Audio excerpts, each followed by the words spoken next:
Good morning, dear people. It is a great pleasure to be with you. And as they say, this year via satellite, next year in person, in Jerusalem or in Aspen. It's true, as Elaine has just said, I am the only feminist leader of my generation and stature who has taken a very strong public stand against the demonization of Israel, the hatred of Jews, the hatred of America, especially among the Western intelligentsia. I am also the only prominent feminist leader of my era who's taken a public stand on behalf of Muslim women's rights and the rights of Muslim and ex-Muslim feminists and dissidents. Unlike most academics and feminists, male and female, I am not a multicultural relativist. I believe in universal human rights, one standard for all. For saying this simple thing, I have been demonized as an Islamophobe and a racist. In my view, Western feminists, including gay liberationists, have deserted their own vision of gender equality and human rights for women by refusing to take a stand against the shrouding of women, the stoning of women, against polygamy, arranged marriage, child marriage, often to a first cousin, female genital mutilation, although some feminists have done important work in that area, the persecution of homosexuals, and honor killings. And let's not forget taking a strong stand against jihadic terrorism towards civilians. And as Elaine said, I have published 2 studies in Middle East Quarterly about honor killings and hundreds of articles. And most feminists don't agree with what I'm saying, and I'll explain why later. Because I have spoken out for America and for Israel and against, listen to the phrase, Islamic religious and gender apartheid, I have been ostracized by my beloved colleagues of 40 years. Now, this means that my work is no longer reviewed in the mainstream media. I often require bodyguards when I speak on campus. I am either not invited to speak when I should be, or I'm disinvited once my pro-Israel and pro-America views become known. And once it becomes known that I'm harsher on Islamic gender apartheid than I am on Israel. This is not politically correct. And the disinvitations and non-invitations, I think of 2 instances: the Veteran Feminists of America, I'm a founding member, and Britain's own Cambridge University. And guess what? Liberal Jews are now angry with me too. I am too Jewish, too Zionist, too hard on Islam and not hard enough on imperfect Israel to suit them. Now, please make no mistake, I am one of the very lucky ones. I am not living under house arrest. I have not been jailed. I have not been tortured. I haven't been murdered. I haven't been beheaded for my ideas. No one is trying to kill me. Yeah, I receive death threats, but I don't live with bodyguards 24/7, as many ex-Muslim and Muslim dissidents do. I don't have a price on my head, as far as I know. I write under my own name and not under a pseudonym, as many of my dear friends do. I am merely being censored, purged, blacklisted, disappeared from history, no longer mentioned where once my work was heralded. Well, no matter what anybody says, I am still a radical feminist. And my work on honor killings and on the horrendous abuse of Muslim women qualifies as feminist, not racist work. Now, what happened to my second wave feminist colleagues? Some have died, some have gotten ill, but the rest who are still standing and quoted I know what happened to them. They had their moment in history. The moment is past, but they can't give it up. They want to relive that moment over and over again. They are still against the Vietnam War and therefore can barely focus on 9/11. They oppose imperialism and colonialism and therefore refuse to understand that Muslims have also been imperial conquerors and colonizers. And most of my former colleagues, or should I say comrades, all became Stalinized and Palestinianized and are now more concerned with the fate of a country that does not and has never existed, called Palestine, than they are concerned with the fate of women everywhere and indeed with the fate of truth itself. Now, feminists are human beings, and therefore many are just merely conformists without courage, blinded by the past and unable to see the current dangers that we face. The possibility, God forbid, of a second Holocaust against the Jews, something I began writing about in 2004 and in a book called The New Anti-Semitism, which came out in 2003. The possibility, God forbid, of the Islamification of America and of the West. And this, by the way, was the exact title of a book that I wanted to publish more than 5 years ago, but I couldn't find any publisher willing to take it on. And many publishers share the view that Muslims are persecuted in America and Europe, and that given our past crimes, racism, and the slave trade, that we dare not criticize Islam for committing the very same crimes. Some publishers are also afraid of being firebombed or fatwa'd out of existence. When I first began describing Islam as the largest practitioner of apartheid in the world, I was jeered and heckled, and I had to be hustled out for my own safety. And you can imagine the pandemonium that this phrase causes among ideologues. It challenges their ideological default setting.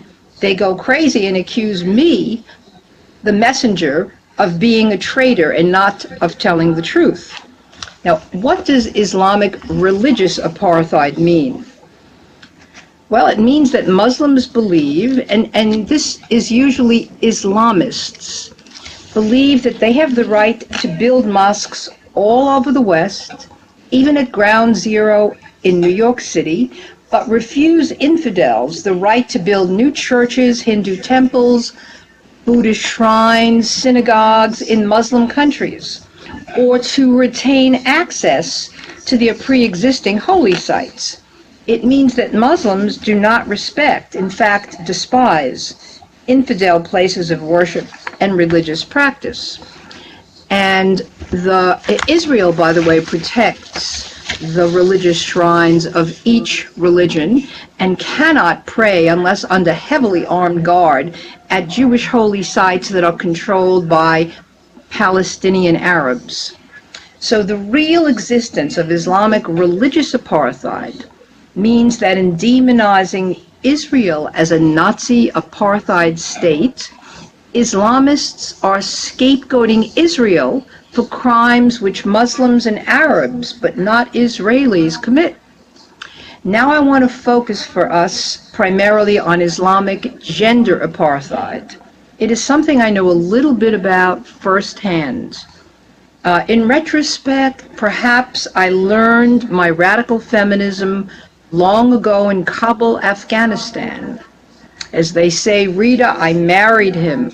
I married my first love, who was a man from Afghanistan, a seemingly westernized and very sophisticated man, and I traveled with him to meet his family in Kabul.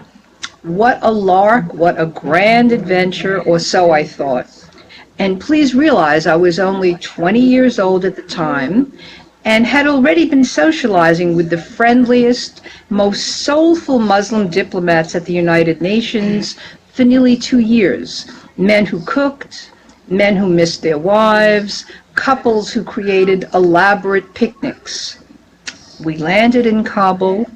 My American passport was immediately taken away, and I was essentially held captive in a very large and gracious European-style home for 5 months. I lived in a polygamous, multi-generational family compound in Semi-Purda. I say semi because I kept escaping, and there was so much that I wanted to see. I saw women, ghosts, in chadris and burqas, routinely harassed by men on the street, even though they were veiled, simply because they were women. I saw women being forced to sit apart on public buses, and this is before Rosa Parks and the NAACP lawsuit in America. I forced veiled women balancing bundles and babies, forced to wait online until every and any latecomer male customer was first served. I saw women who were forced to lead lives buried alive under the shroud. In my time, upper-class Kabul women were allowed to wear the hijab. King Zahir Shah had again, for the second time in the 20th century, freed or unveiled the women. And the women wore long coats, gloves, and hijab. Eventually, after being slipped one unwashed fruit too many, I became deathly ill with hepatitis and nearly died. I lived. I got out. And yes, now I'm considering finally writing a book about this. Does anybody know a good publisher who might be interested in this story? Like all good educations, this was a very expensive one. I learned that educated Muslims can easily and sincerely pass for Western while still remaining, or rather concealing, their other self. I learned, more important, that most Muslims and Easterners still lived in the Middle Ages, that women and children were routinely persecuted, and that their suffering was far beyond anything that any Westerner could imagine, that there was ravenous hunger, wretched housing, little hygiene, no health care, no gynecological or obstetrical care at all, and that in turn, the handful of wealthy women persecuted their female servants and their daughter-in-laws. And most important, I learned that such barbaric practices are indigenous to the region and to the culture, and they are not caused by Western imperialism, colonialism, or capitalism. I decided that America was a blessed country, a beacon of liberty, and a better place for women. Imperfect, not perfect, but far better. So I immediately tried to tell other Americans what I'd learned. But at the time, nobody wanted to hear what I had to say. We live at a different moment in history now, and what I learned long ago may now have a more willing audience because religious and gender apartheid, Islamist style, possibly Afghan style, is surely coming our way if we do not stop it. What is Islamic gender apartheid? It consists of all those practices which condemn girls and women to a separate and subordinate sub-existence, subhuman existence, and that turn boys and men into the permanent jailers and guardians of their female relatives' chastity and reputations. Boys and men are condemned to lives in which they remain extremely uncomfortable with women whom they've been taught to view as shameful sex objects and breeders. And to have any other emotion for a woman fills such a conditioned man with double shame. Now, of course, therefore, male homosexuality and homosexual pedophilia is rampant in the Islamic world, and it always has been, but it is hotly denied. I mean, I saw men on the streets of Kabul holding hands, wearing lipstick. Some had a flower behind his ear, and both were armed with ancient rifles. Homosexuality, by the way, is also persecuted, and I support those dissidents who are fighting for homosexual lives in the Muslim world. And Israel, by the way, gives asylum to Palestinian homosexuals. Islamic gender apartheid in an Islamist era is the most savage anti-woman system known to humanity. It's far beyond what Margaret Atwood imagined in her dystopian novel, whose name I can't recall for the moment. And feminists should be crying, The Handmaid's Tale. Feminists should be crying out from the rooftops against it, and some are, I am, but nobody wants to criticize anything that men of color who are Muslim, who've been formerly colonized, do to their women, lest we be accused of racism. Now, at its most extreme, Islamic gender apartheid is characterized by acid attacks on young schoolgirls in Pakistan or in Afghanistan who are trying to attend school. They have acid thrown in their faces, and they're disfigured forever. Or the public stonings of women to death, the public hangings and the beheadings of women in Iran and Afghanistan and Saudi Arabia. And these are women who have been raped and who've perhaps alleged it. They are women who are accused of adultery, whether this is true or not. And sometimes they're women who want to choose their own husbands. And women, both veiled, semi-veiled, and unveiled, are harassed in extreme ways on the streets of Cairo and in North Africa. Gangs of men, after the Friday mosque sermon, will go on wilding sprees, and arrests are very, very rare. In my view, the Islamic veil, which is not religiously mandated, it is a custom that over time women have gotten rid of, so that the women have been unveiled in Afghanistan twice now, 3 times now. It doesn't last, though. And in Iran, and in Turkey, and in Egypt, and now things are sliding back.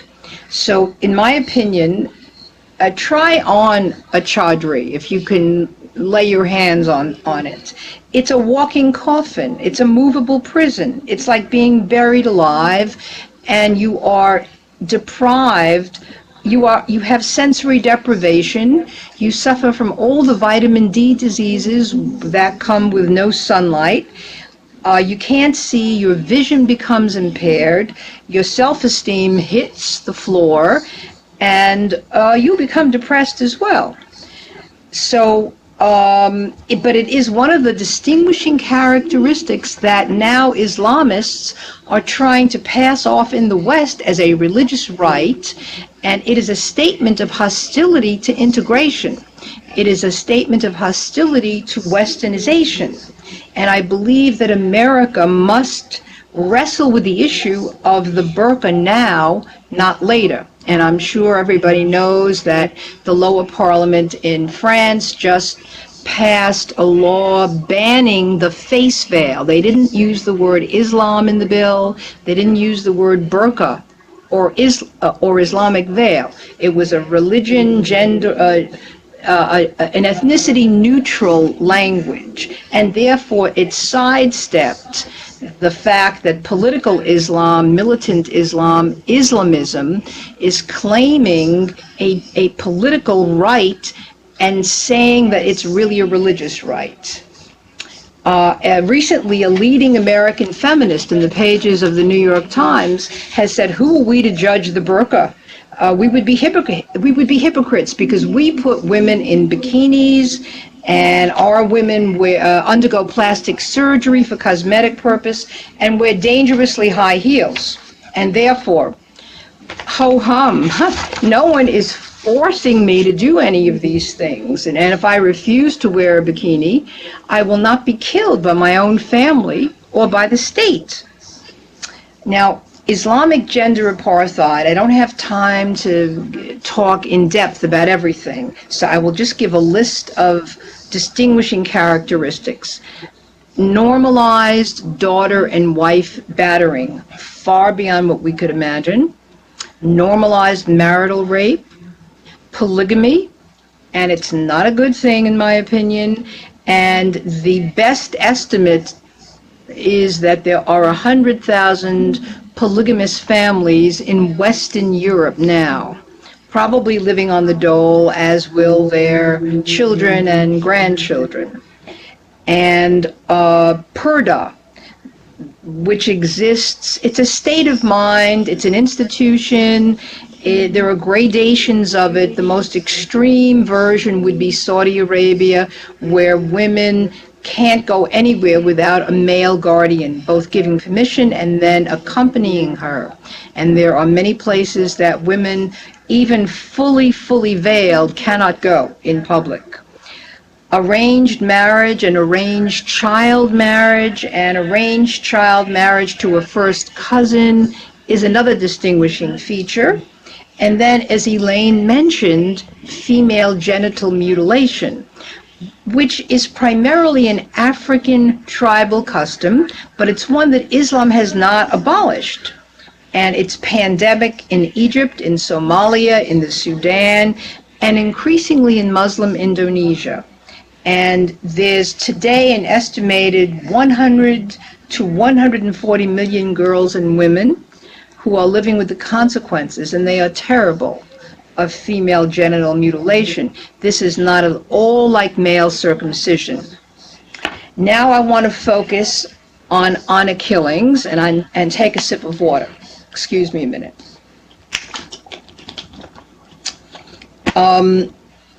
Honor killings are not the same as Western domestic violence. Honor killings are carefully planned and orchestrated by family members.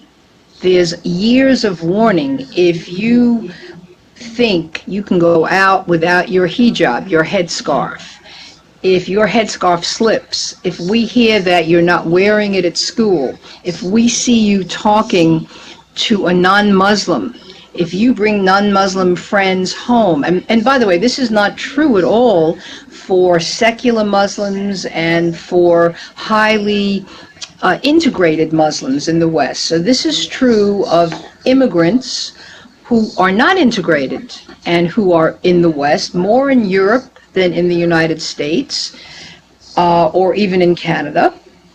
If you think that you're going to marry somebody who you love, if you think you're going to leave Islam and convert to Christianity, for example, if you think you're going to marry somebody who's a Hindu, not a Muslim, or a Christian, not a Muslim, if you think you're going to go and get a higher education or drive a car, we're going to kill you.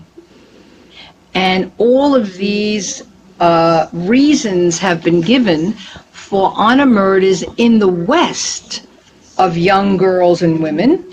And it is true, some Hindus and Sikhs also commit honor killings, but the Hindus mainly do so in India. The Hindus who emigrate to the West don't do so. So in my second study, and by the way, an honor killer is a hero.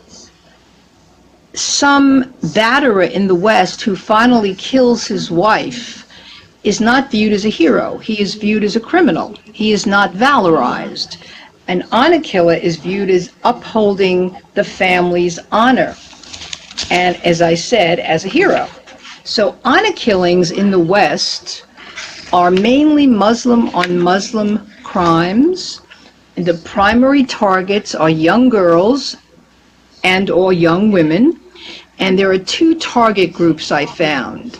One has an average age of 17, and that's pretty young. And the second group has an average age worldwide of 36. So these are two different groups that are targeted. The older group tend to be married mothers who are usually battered for a long time and who then turn to the law, to the secular law. dare to leave, get an order of protection, as did poor Asiya Zubaydah Hassan, who was beheaded in Buffalo by her very cool and groovy, media-savvy husband who set up a pro-Muslim cable network to show the positive side of Muslims in America.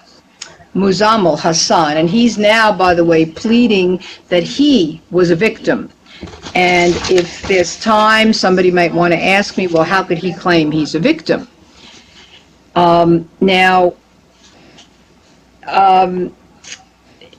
The honor killings are also distinguished by torture. Multiple family members are involved, and that means fathers kill daughters, mothers kill daughters, mothers lure daughters home to be killed by a son and a grandfather and an uncle and a husband.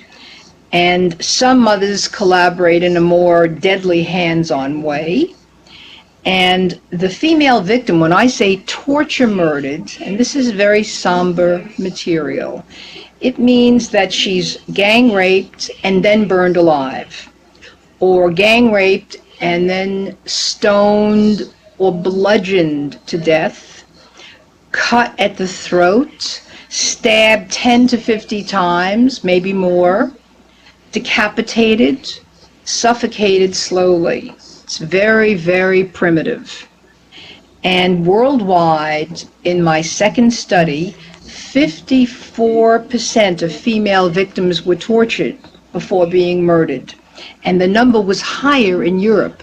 Europe, it was 68%. I think because the temptation to assimilate is so great in Europe, and the girls want to become Western in ways, and they must be, an example must be set, a human sacrifice must be exacted. It's a warning. It's like a head on a pole. If you do what she did, this is going to happen to you. And the girls in Europe under the age of 18, 83% were torture murdered. This is horrifying. And again, their killers were seen, if found, as heroes. And you won't read about this in the mainstream media in America. I've recently written several articles about this. Even the Harry Potter actress, Afshan Azad, who was threatened with being honor murdered and who fled her home and is now in hiding in London after being beaten, nobody even covered that, which is quite amazing. The mainstream media will focus on Hindu honor killings in India, but not on Muslim honor killings in America. And they're all over our country and all over Canada. Let me conclude. Islamic gender apartheid is a human rights violation, and it simply cannot be justified in the name of cultural relativism, tolerance, anti-racism, diversity, or political correctness. As long as Islamist groups continue to deny and minimize or obfuscate the problem, and government and police officials and the media accept their inaccurate versions of reality, women will continue to be honor murdered in the West, honor or horror murdered. And in my opinion, the battle for women's rights is central to the battle for Europe and for Western values. It is a necessary part of true democracy, along with freedom of religion, tolerance for homosexuals, and freedom of dissent. Here, then, is exactly where the greatest battle of the 21st century is joined. Thank you.